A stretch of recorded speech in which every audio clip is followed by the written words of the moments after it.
Selamat pagi Ibu Bapak Saudara-saudara yang terkasih di dalam Kristus. Kita sungguh bersyukur karena kasih setia Tuhan yang selalu nyata, yang masih memeliharakan kita dan memungkinkan kita bisa diperjumpakan secara virtual di dalam persekutuan doa pagi GKI Gading Indah pada pagi hari ini.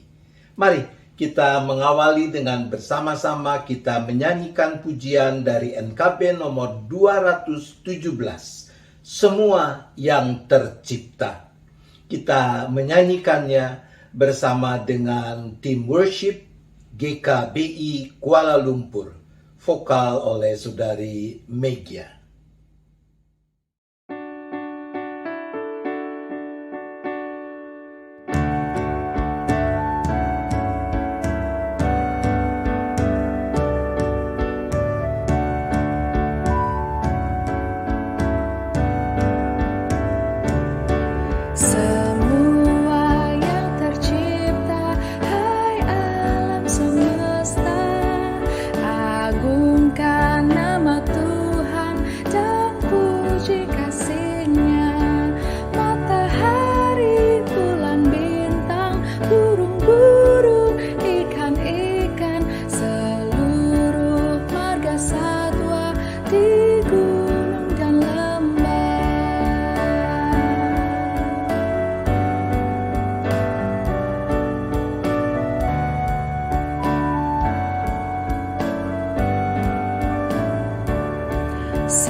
Mari kita berdoa.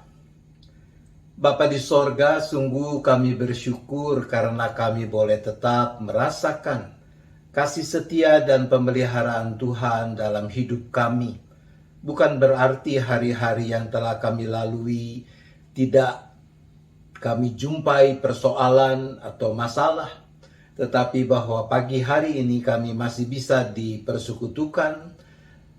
Itu merupakan bukti nyata dari kehadiran dan karya Tuhan dalam hidup kami. Sebentar kami akan bersama-sama membaca, mendengar, dan merenungkan apa yang dipersaksikan oleh Alkitab. Mampukan kami untuk menyambut kehadiran dan karya Roh Kudus dengan benar, sehingga dengan hikmat-Nya kami dapat makin memahami kebenaran firman Tuhan, dan juga kami makin bersungguh untuk melakukannya. Kami menyerahkan rangkaian dalam persekutuan doa pagi pada saat ini hanya ke dalam tangan pengasihan-Mu.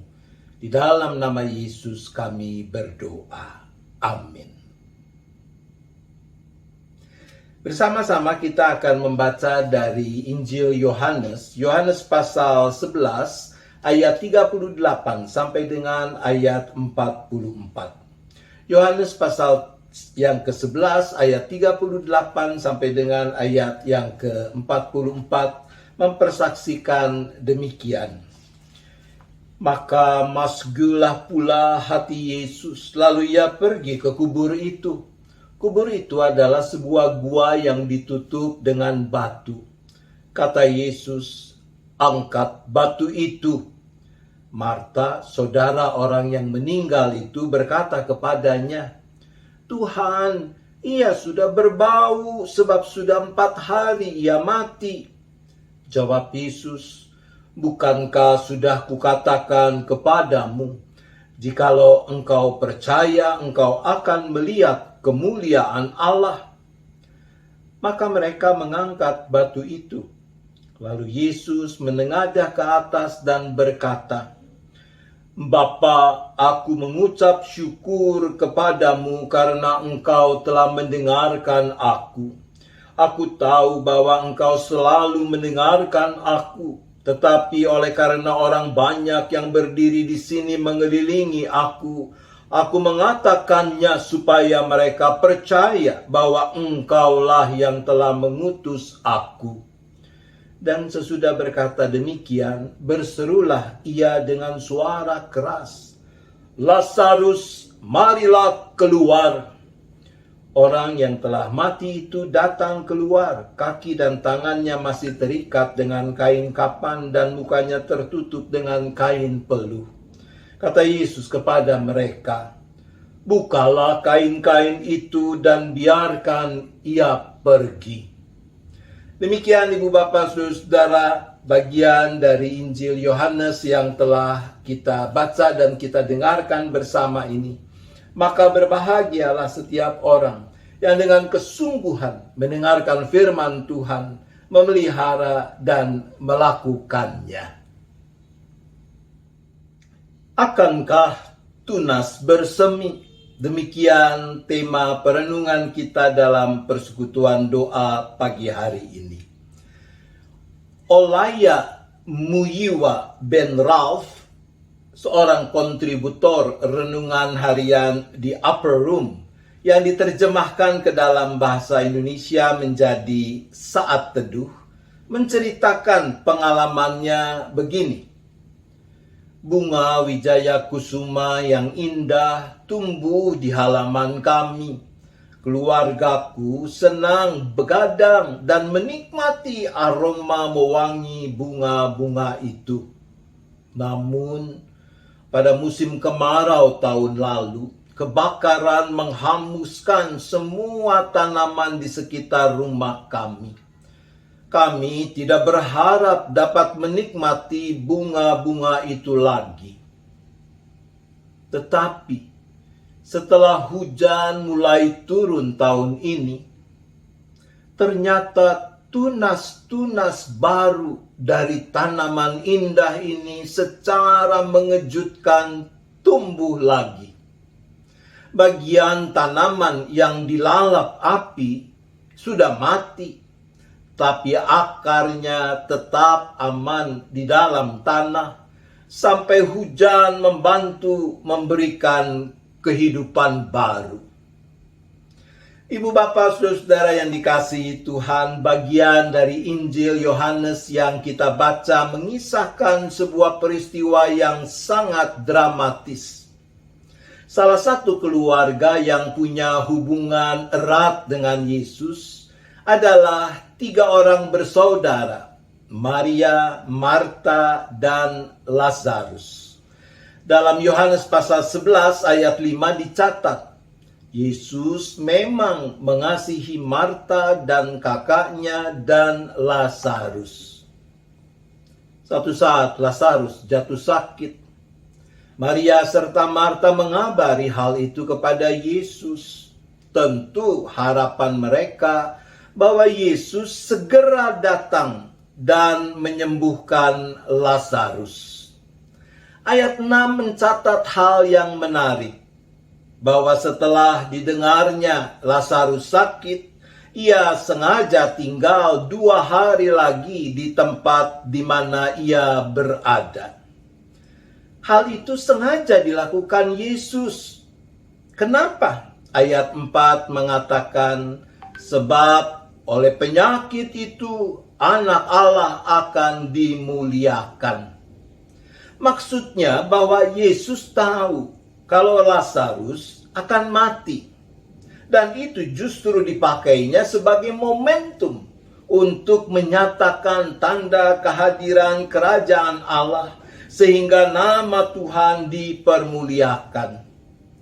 Murid-murid tidak mengerti apa yang Yesus maksudkan. Marta dan Maria juga tidak mengerti maksud Yesus. Itu nampak dari sikap dan ucapan mereka yang menyesali keterlambatan Yesus datang ke tempat mereka. Yohanes 11 ayat 21 mencatat, maka kata Marta kepada Yesus, Tuhan, sekiranya Engkau ada di sini, saudaraku pasti tidak mati. Tuhan, sekiranya Engkau ada di sini, saudaraku pasti tidak mati. Kalimat yang sama juga dikatakan oleh Maria dalam ayat 32. Ibu bapak, saudara, bukankah kita juga kadang tidak mengerti mengapa sesuatu yang buruk harus terjadi dan kita alami? Lalu kita juga mungkin berpikir, Tuhan terlambat datang untuk menolong kita. Apakah benar Tuhan berlambat-lambat untuk menolong kita? Apakah Yesus sengaja mempermainkan Marta dan Maria? Sengaja mempermainkan kita? Saya yakin tidak demikian. Yesus sungguh mengasihi Marta, Maria, dan Lazarus. Kalau ayat 35 mencatat, maka menangislah Yesus. Itu bukan sandiwara. Yesus tidak pura-pura menangis. Dia sungguh-sungguh sedih. Dia benar-benar bersusah hati.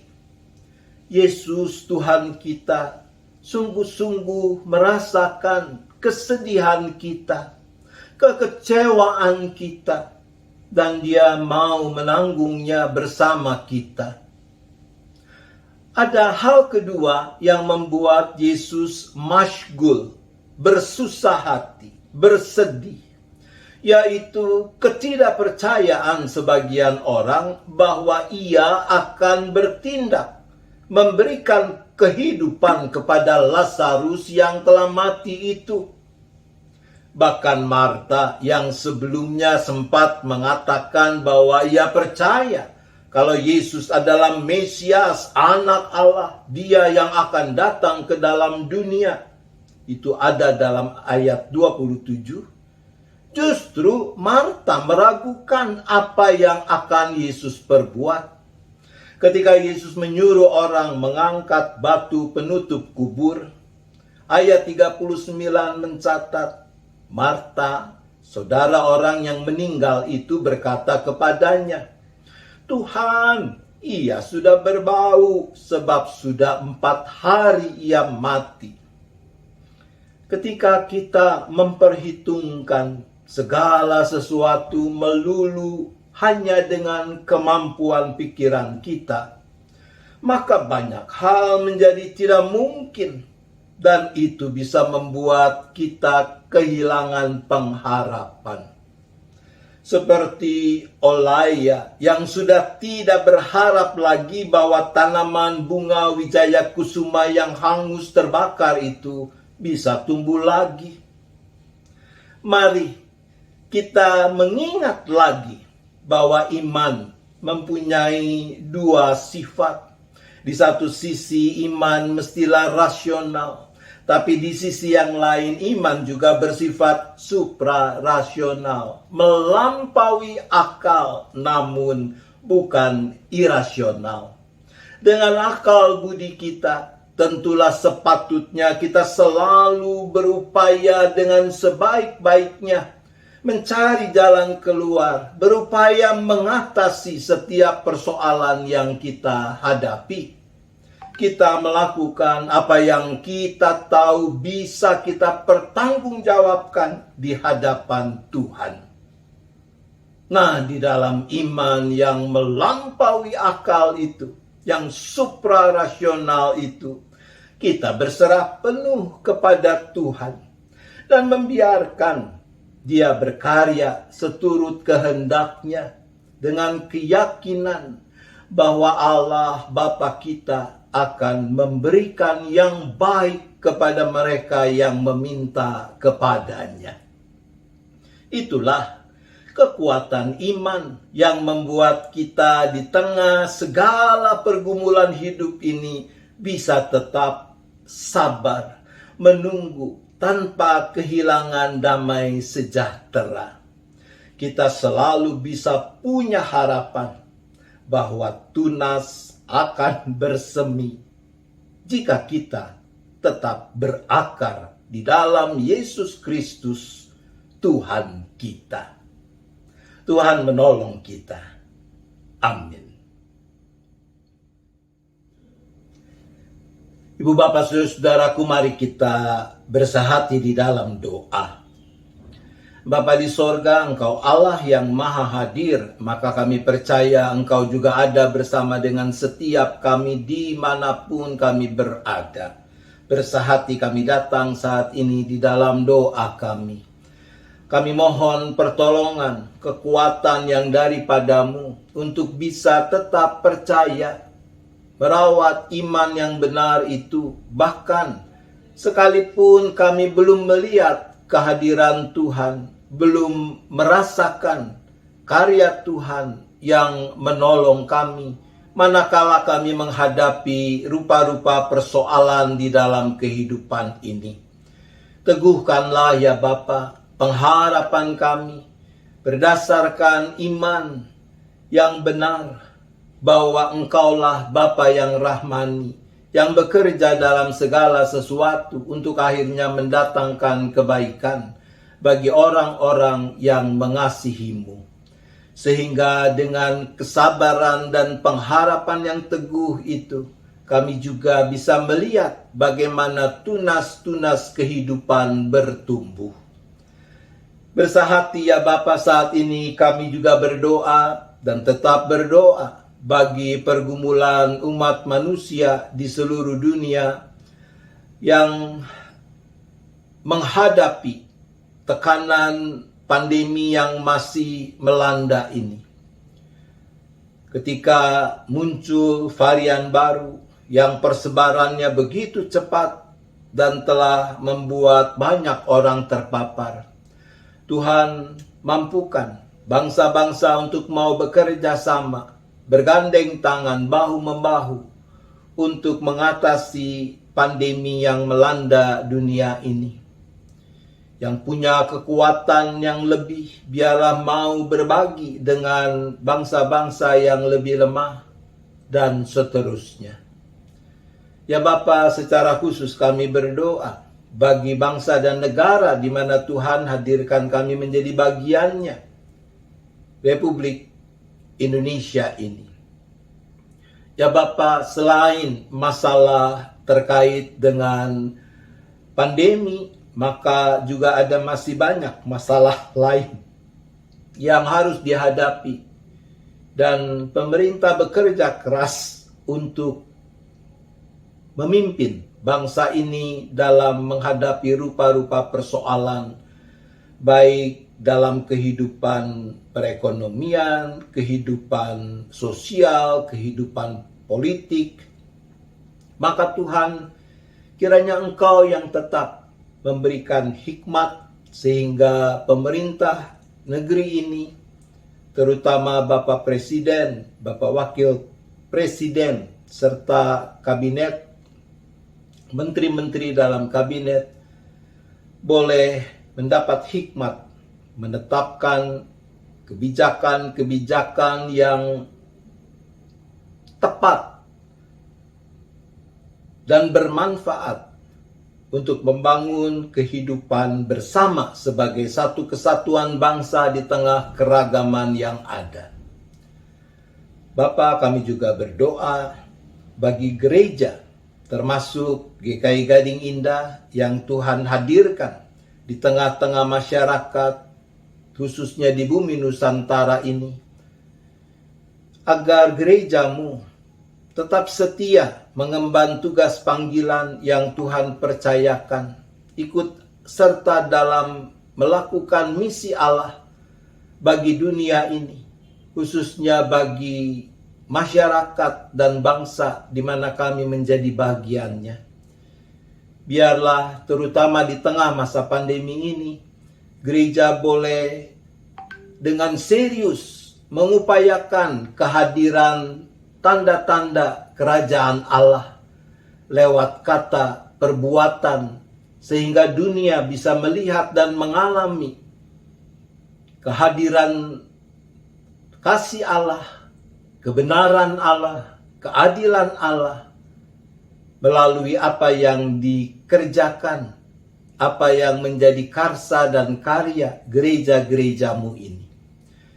Bapa, kami juga menyerahkan keberadaan setiap anggota dan simpatisan, serta keluarga masing-masing.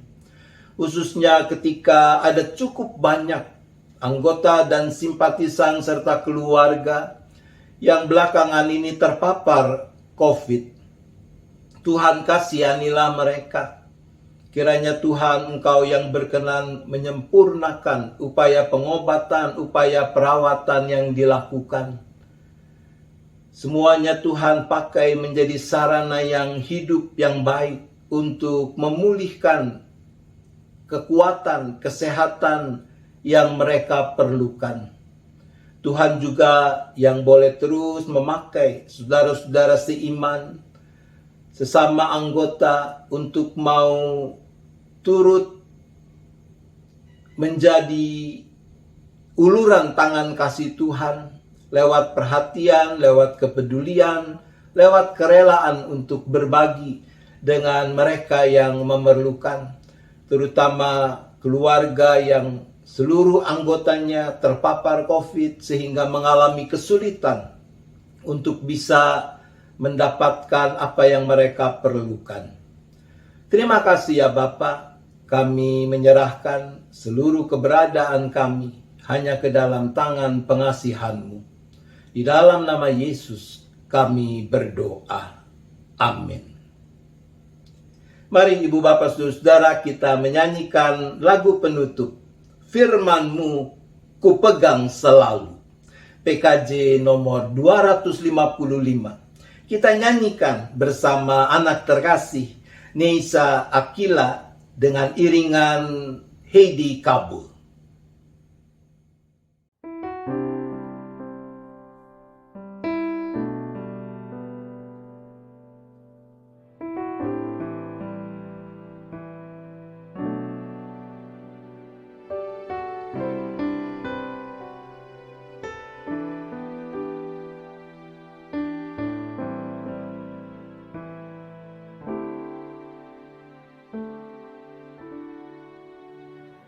Firman-Mu ku pegang selalu, saat duka, saat senang, jalan hidup yang akan datang, tangan Tuhan yang memegang.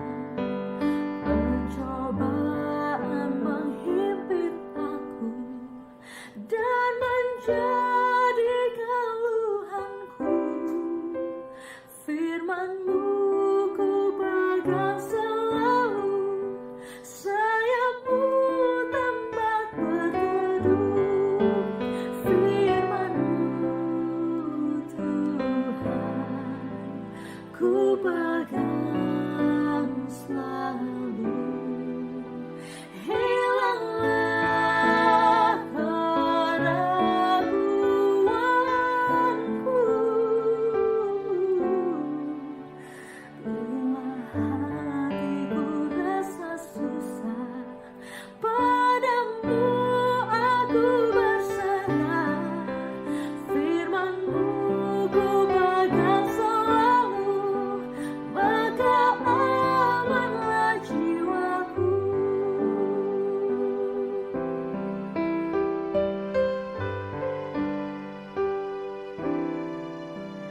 Firman-Mu ku pegang selalu, saat duka, saat senang, jalan hidup yang akan datang, tangan Tuhan yang memegang.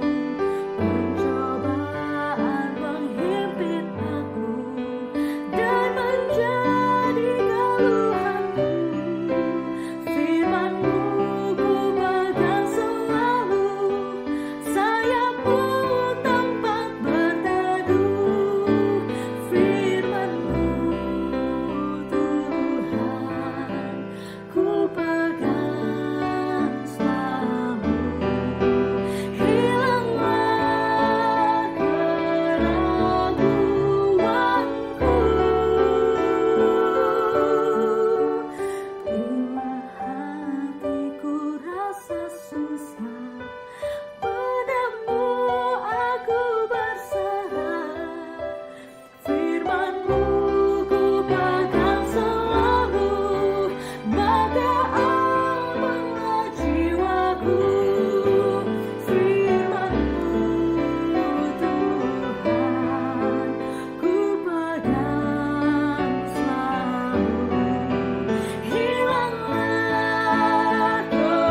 Mari kita kembali berdoa. Terima kasih Bapa untuk penyertaan-Mu dalam persekutuan doa pagi saat ini. Kami akan mengakhirinya, kami akan melanjutkan aktivitas kami sepanjang sisa hari ini. Maka tangan kasih Tuhan yang terus menopang, yang terus menaungi kami. Berikan kepada kami kesungguhan untuk mau tetap melangkah hanya di jalan kebenaran Tuhan. Terima kasih ya Bapa. Ampuni dosa dan salah kami, agar tidak menghalangi kepenuhan anugerah-Mu. Arahkan hati saudara kepada Tuhan. Sambutlah berkat-Nya. Kasih Allah Bapa, kasih karunia Tuhan Yesus Kristus dan persekutuan Roh Kudus besertalah dengan saudara sekalian sampai selama-lamanya. Amin.